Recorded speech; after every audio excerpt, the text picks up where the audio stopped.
But last year they made a decision to cut and run on us, and so there's a little strain between us and the leadership of those unions. I'm okay with that because I sleep very well at night knowing they're mad at me. I got a long list of people who are mad at me, so the bigger it gets, doesn't bother me a bit. My obligation is to protect you and your families, and I intend to do that regardless who the hell it pisses off.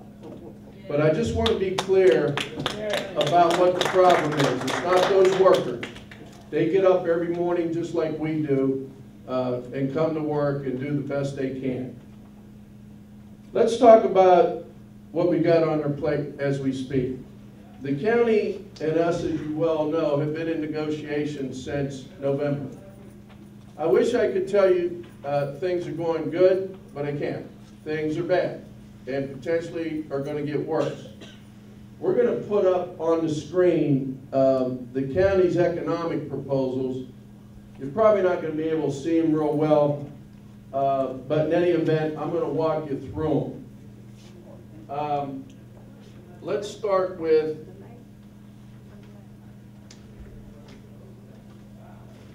wages. Article 5, wages. Little letter A at the bottom. Remember a couple of years back we came to you and said, look, the county's in trouble. They need a little help to balance the budget and avoid layoffs and what have you, and you overwhelmingly agreed, voted to defer that 4.5% COLA that was in our last year of the contract. It wasn't just us, all the unions did it, all 33,000 workers decided to do that. And at the time, we did it in good faith, thinking that it would make a little room at the table for us and that we can get out of some trouble and move forward. Well, little way at the top, they want that back. They don't want to pay that at all. So that 4.5% would be gone if they were to get their way.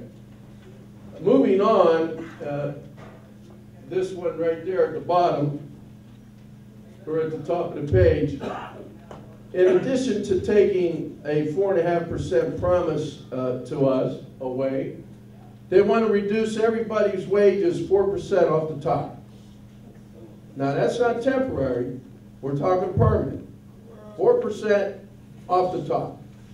So do the math with me. We're at 8.5 so far, right?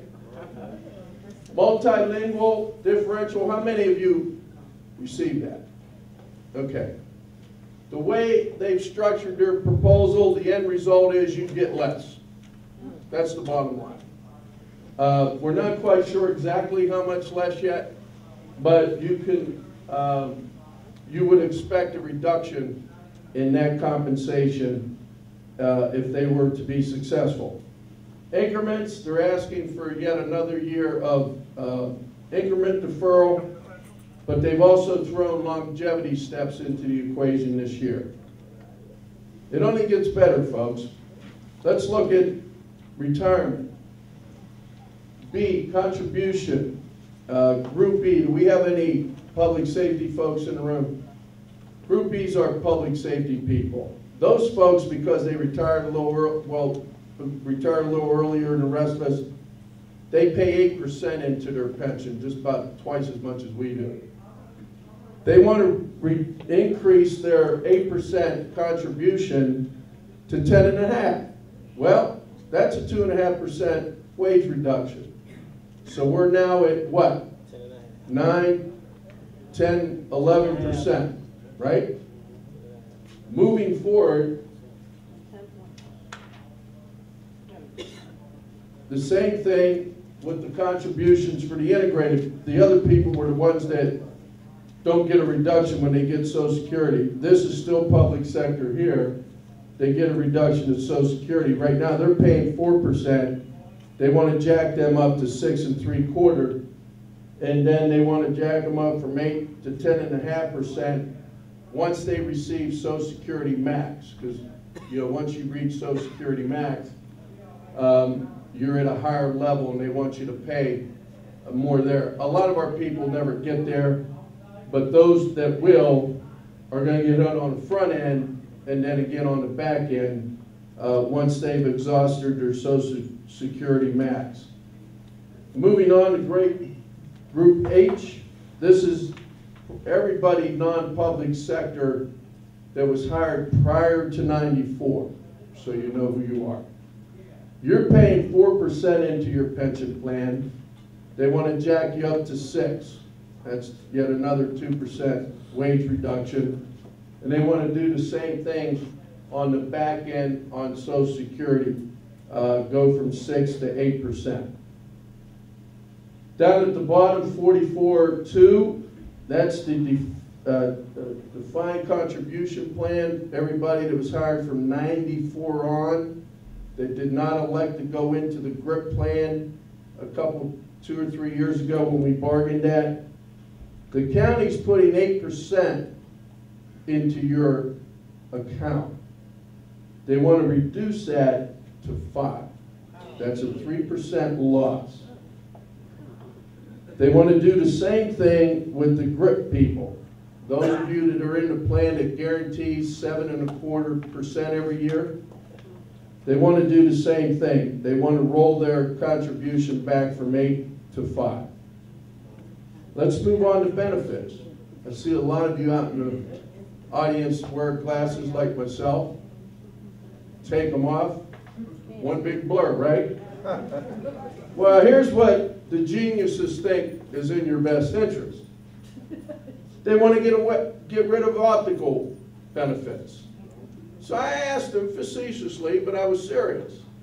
So what's our members supposed to do? Simply go blind because they can't get their eyes taken care of? They shrugged their shoulders. Essentially, they said, man, that's their problem. Health benefits. Right now, regardless if you're in a single, 1+ or family plan, what you pay, your share of the premiums is 20%, irregardless of what plan you're in. Now, some of you pay a little bit more. There's a little bit of a discount for single and 1+, but you all only pay 20% of your premium. For those of you on a go-forward basis, they're proposing that those of you in the single plan go from 20 to 30%. So they want you to pay 10% more. For those of you in 1+ coverage, you and one dependent, and those of you in a family plan, they think you should go from 20% to 40%. Okay? That's great. Yeah, I agree. Same thing with the high option and standard option, same thing, they want you to pay more. Prescription plans. This is, you know, it's really hard. I've been doing this. You've allowed me the privilege of representing you for 30 years now. They kind of tell you how old I'm getting, 57 to be exact. And I got to tell you, and those of you who are on the bargaining committee will attest to this, it's real hard to make sense of something, whether it's easy or difficult, when you're dealing with people that just don't understand basic logic. Now, they want to mandate generic drugs. Now, think about this. Work with me here a minute. That might be okay on the surface, but here's the problem. There's a lot of drugs that don't have a generic equivalent. I'm on 2 drugs. I got a little cholesterol thing going. I like too much pepperoni on my pizza and that kind of thing. And I got a little glucose thing going on. So I take 2 pills a day.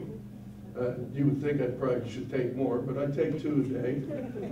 And I can tell you when I go get those filled, it's like 4 or 5 or whatever it is out of my pocket.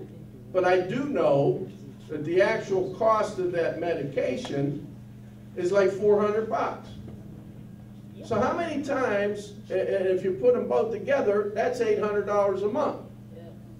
Now how many times can I go fill my prescriptions at $800 a month? Right? And when I asked them that, the answer was, well, I guess they'll have to pay the whole thing. Oh Okay? Now think about that a minute, though. Think about that a minute. The goal to reducing health care costs, the only way you can reduce your health care costs is to help people get healthier, right? And to come off medications and come off treatments. That's how you do it. It's called driving down your utilization costs. Because the county pays all the bills. We're self-insured, so they pay all the doc bills, all the prescription, all the surgery, all the hospitalization. So we've been arguing for years, let's get more proactive. Let's introduce some real serious, proactive, incentivized disease management programs and wellness programs, and let's help our workers get healthier, them and their families. And if we do that, it's going to be good for them, and it's going to be good for us, because we're going to lower down our doctor's bills. That's the only way you get around health care costs. Well, these idiots want you to go without meds because you're not going to be able to afford it. So sisters and brothers, what's going to happen? You're going to get sicker. And you're going to go to the doctor more. And you're going to end up in the hospital more. And our utilization costs are going to go through the roof. So we're going to make the problem worse. But they think that's a smart thing to do. Moving forward, they want to mandate mail-order prescriptions. Don't like it, but that's there.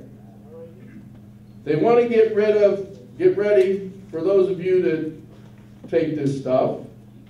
They want to get rid of your Viagra and your Cialis and all that sort of thing. Hey, yo, hey, take it easy, pump the brakes. Now, so you know, we should try to find a little humor in all this insanity. But that's not a big ticket item, all right? It's $400,000 a year. We got a $4.2 billion budget. Let people enjoy themselves, for God's sake. It's not costing a lot. E, they want to go to a consumer-driven health plan. How many doctors in the room? That's what I thought. How many nurses? Okay. Some of you may be able to navigate through that plan because you have medical training and expertise. But the rest of us that don't have a clue between ibuprofen and aspirin got a problem. Because under a consumer-driven plan, you decide what treatment you get and what this and this and that. So we got a bunch of novices trying to figure out how to keep yourself healthy. That ain't going to work. Now, it's going to drive their costs down, but guess what? It ain't going to do a damn thing keeping us and our families healthy. So whenever you hear consumer-driven, they try to market and say, well, you'll get to make medical decisions. I don't want to make no damn medical decisions. I can't even figure out what's wrong with my car when it stops on me. I want to worry about how to fix my heart? I'm going to leave that to the professionals. Dental care. I thought they were going to take this away from us like they want to take away eye care, but they don't. They think we should still be able to take care of our teeth. But they want you to pay that 30 and 40%. Employee life insurance. Right now, if you were to be called up to the big leagues, I call it, you get 2 times your salary if it's not work-related. They want to ratchet that back to 1. Now, this one really gets me because the difference in the cost between maintaining 2% and going to 1 is nickels and dimes. So we're at a point now where they're cherry picking everything and they're trying to take every nickel and dime that they can from us. That's how chicken shit they're getting.